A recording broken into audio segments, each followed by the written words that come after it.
L'entreprise GDS à Lac-aux-Saumons a racheté les installations de l'entreprise Pure Pellet pour se lancer dans la fabrication de granules de bois.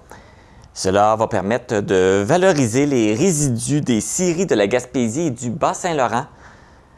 Pour en discuter, je suis en présence de Charles-Edmond Landry, qui est directeur du syndicat des producteurs forestiers du Bas-Saint-Laurent. Bonjour, M. Landry.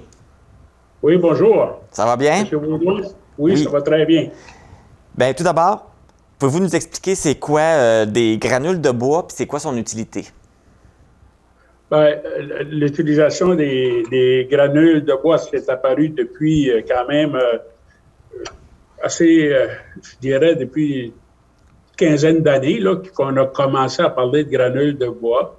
Ici, au niveau du Bas-Saint-Laurent, on a fourni des quantités de bois, je dirais, depuis peut-être 5-6 ans. On a commencé à envoyer du bois de catégorie biomasse, là, on appelle ça de la biomasse.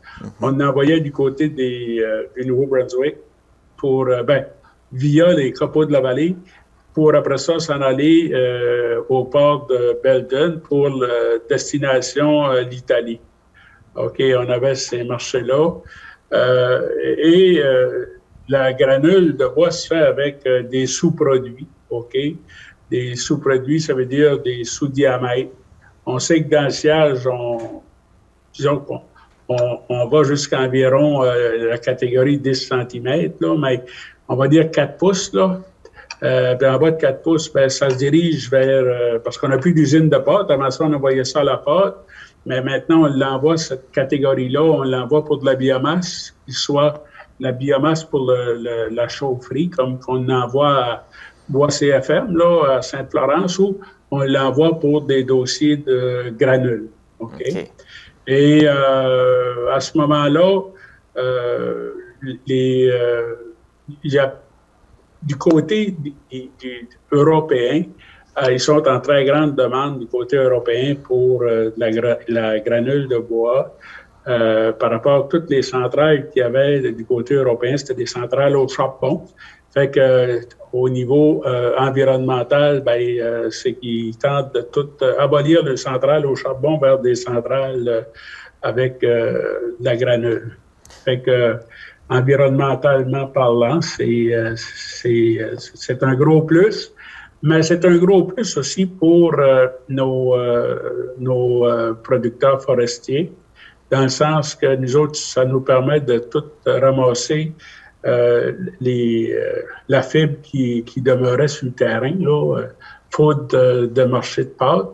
Fait que là, à ce moment-là, on peut aller jusqu'à environ 2 pouces au fin bout. Fait que 2 pouces au fin bout, là, après ça, il reste plus grand-chose. Là, donc, il reste avoir une usine pour transformer les aigrettes en huile essentielle. Là. Ça fait que là, on aurait tout le processus complet. Fait que c'est sûr que pour nous, ça fait quand même 6-7 ans qu'on s'intéresse à ce dossier-là. Année après année, on en livre. À un moment donné, on s'attendait d'avoir des grosses productions. Puis à un moment donné, le marché ça a diminué. C'est sûr qu'on va mettre encore un petit peu d'eau sur la pandémie, là, mais il reste que ça ralentit bien des dossiers, là, l'histoire de la pandémie. Puis à ce moment-là, il y a des projets qui ont été retardés. Mais actuellement, on sait que dans l'Est du Québec, on a 2 projets qu'on parle. Il y a le dossier du groupe GDS. Le groupe GDS, on a eu des approches avec eux. Et moi, je pense que c'est des projets qui sont excellents pour tout le monde dans la filière forestière du Bas-Saint-Laurent. Nous, on a été approchés par le groupe GDS pour fournir un volume de rondins, OK, de rondins catégorie biomasse, là, biomasse granule, si on veut. Et c'est un volume quand même important et intéressant pour le syndicat. On parle d'un volume de 10 000 mètres cubes solides. OK. Ça fait quand même un petit bout qu'on s'est parlé, là, moi puis le représentant du groupe GDS. Sauf que là, ils ont une phase de, si on veut, de mise à niveau là, pour le rodage de leur équipement, tout ça, puis la calibration. Parce que là, c'est pas commencé encore, hein, la production? Non, Parce qu'il y avait un pas article. encore. Il y a un article Ben, dans selon moi, Radio-Canada. Il y a un article dans Radio-Canada qui mentionnait que ça commencerait à la mi-février, mais là, on en est rendu où au niveau de la production? Du début de la ben, production? selon moi, c'est qu'avant de produire, il faut que tout calibrer les équipements, puis tout ça. Nous, on ne s'attend pas de livrer de rondins là, je dirais, avant la fin du printemps, début de l'été, là, selon les derniers rapports qu'on avait eus avec le représentant du groupe GDS. Fait que nous, c'est sûr qu'on est en attente, puis c'est sûr que c'est un dossier, quand il va démarrer, ça va être un dossier qui va être là, selon moi, pour rester. Puis pour nos propriétaires dans le secteur Est, c'est important. On livre une certaine quantité actuellement de biomasse forestière, nous autres, à Bois CFM. Mais chez Bois CFM, c'est pour une utilisation pour les systèmes de chaufferie qui ont d'installer un petit peu dans le coin d'Amqui, Montjoly, ainsi de suite. Là.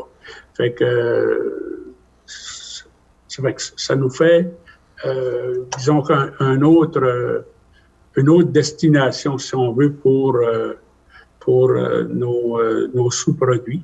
Puis c'est un gros avantage, selon moi. Même si c'est pas le bois le plus payant qu'on fait, il en demeure pas moins que quand que c'est récupéré, cette fibre-là, ben, on n'a pas à la ramasser sans gain pour, après ça, réaménager la forêt. Donc là, ça va être produit ici. Ce que je comprends, ça va être beaucoup exporté à l'extérieur. Ça va être quoi l'impact économique pour nous dans la région de produire ça ici? Ben, je veux dire, c'est sûr que au niveau, pour nous, les producteurs de bois, tu as les producteurs, tu as ceux aussi qui font un débardage des bois, tu as les transporteurs également. Tu as également cette usine de granules-là, ça va employer du monde. Puis, économiquement, ça va avoir des retombées. Je ne peux pas te donner un chiffre, là, mais en termes d'emploi, il y a sûrement, il doit y avoir sûrement l'équivalent de 15-20 employés certains là, qui, de plus qui dans le secteur de la vallée de la Matapédia, d'après moi, là.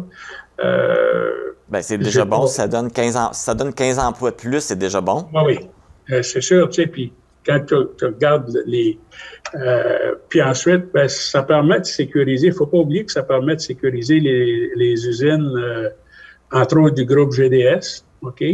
Parce que bien souvent, eux autres, ils ont un sous-produit, puis des fois, on l'a vu, là, maintenant, quand que le prix du bois d'œuvre a commencé à augmenter, on a vu que dans les cours d'usine de siège, il y avait des amoncellements immenses de copeaux ou de sous-produits qui s'empilaient. Ça fait que je pense que les sieurs, ils ont appris, puis ils veulent plus être à la merci des autres, puis ils prennent les moyens, puis moi, je trouve ça intéressant qu'ils prennent des moyens pour ne plus vivre de crise comme ça. Le prix du bois d'œuvre est beau, mais à un moment donné, il y a des éléments qui viennent contrecarrer. C'est qu'à un moment donné, le prix des sous-produits, il n'y avait plus de prix pour les sous-produits quand que le prix du bois d'œuvre est bon. Là. Fait que faut qu'il y ait faut qu'il y ait un niveau là, intéressant pour éviter qu'on ait des usines qui soient obligées de fermer par rapport qu'ils ne peuvent pas écouler le sous-produit. Et puis pour GDS, c'est quoi son objectif? Combien de granules ils ont l'intention de produire comme par année ou c'est quoi leur objectif? Ben, selon moi, j'ai pas j'ai pas été dans le détail avec eux, mais selon moi, ça représente un bon volume, OK? Parce que si nous autres, on rentre 10 000 tonnes de granules, pas de granules, mais de rondins, Puis eux autres, avec les résidus qu'ils ont dans les usines de siège, c'est sûr que ça fait un volume intéressant. Puis, selon moi, ils ont déjà de l'expérience là-dedans, GDS, parce qu'ils en ont envoyé là, à un moment donné du côté du port de Belledune. Là, ils ont fait quelques bateaux. Là. Ils ont envoyé quelques bateaux outre-mer. Ça fait que je pense qu'il y a une bonne expertise à ce niveau-là. Puis si on pense qu'un bateau, c'est 35 000, environ 35 000 mètres cubes solides là, de granules qui s'en va sur un bateau dans un chargement, s'ils prévoient d'en faire 5-6, ben c'est comme un 250 000 mètres cubes solides de granules là, qui pourraient s'en aller outre-mer. Ça fait que ça vient soulager un peu les surplus qui peuvent être occasionnés là, dans leur usine, puis dans des usines, d'après moi, aussi alentours. Là. Puis je pense que c'est des nouvelles stratégies qu'on rencontre. Il y a des volumes, il y a des marchés. Puis je pense que dans les années 2020, il faut qu'on continue de regarder à l'avant, qu'on continue de progresser au niveau de notre industrie. Et tous les participants de la chaîne de l'industrie forestière, dont on fait partie aussi les propriétaires de boisiers privés. Là, on parle de GDS à Lac-aux-Saumons, mais il va y avoir une usine qui va être installée dans le Bas-Saint-Laurent, là, à Cacouna, je pense. On en est rendu dans ce projet-là? Ben, c'est un projet qui est toujours en plan, OK? Ils sont en train de finaliser là un projet comme ça fait quand même 3-4 ans qu'on en parlait. On les a accompagnés un bout là-dedans. Là aussi, on va avoir des volumes importants que le syndicat va être appelé là, à fournir pour cette usine-là. Puis on sait qu'avec le groupe Lebel, ben, ils ont plusieurs usines. Ça fait qu'ils ont des surplus également dans plusieurs usines. On s'attend que le projet devrait démarrer à la fin du printemps, peut-être début de l'été. Quand tu as des gros projets comme ça, ben il y a toute l'ingénierie, il y a toute la question environnementale, tout ça. Puis après ça, il y a tout ficeler ça ensemble. Puis, sauf que là, selon moi, c'est un projet qui devrait aboutir vers la fin du printemps, mais moi, j'ai pas la date. Et c'est sûr que c'est pas moi qui va faire la conférence de presse là-dessus. Ça va être M. Lebel, Frédéric, puis son équipe, puis possiblement dans des annonces de même, puis on sait que le gouvernement, mais n'importe quel projet comme ça, le gouvernement est toujours très prêt, puis surtout si on est en période électorale, mais il y a sûrement des ministres qui vont se pointer pour des coupures de ruban. Oui, c'est toujours un bon moment de partir un projet pendant les élections. Hein. On dirait qu'ils sont plus généreux dans ce temps-là. C'est ça.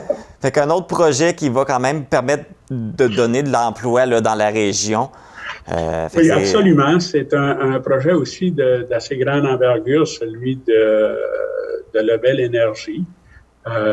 Puis le produit, c'est sûr que c'est un produit pour le continent européen également. Puis stratégiquement, à Cacouna, je pense qu'on a un port là qui est plus ou moins utilisé.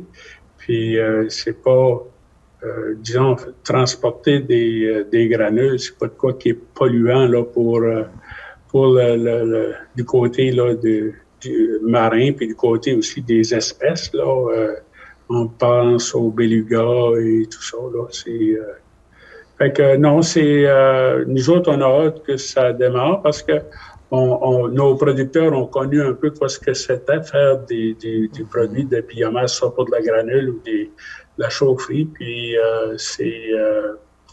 je pense qu'on a une capacité, nous autres, au niveau de la forêt privée, de fournir une centaine de millimètres cubes solides annuellement là-dedans, là, sans problème. Ça fait que.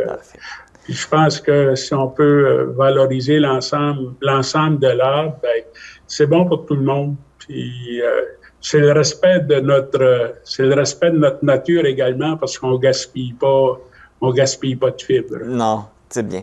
Donc, si tout va bien, tout devrait démarrer là, cet été. Donc, on se croise les doigts que ça fonctionne. Merci beaucoup, M. Landry, de toutes les explications et d'avoir clarifié là, la situation et de nous avoir parlé là, de ce projet-là qui s'en vient ici pour nous dans la région. Ça m'a fait plaisir. Merci beaucoup. À la prochaine.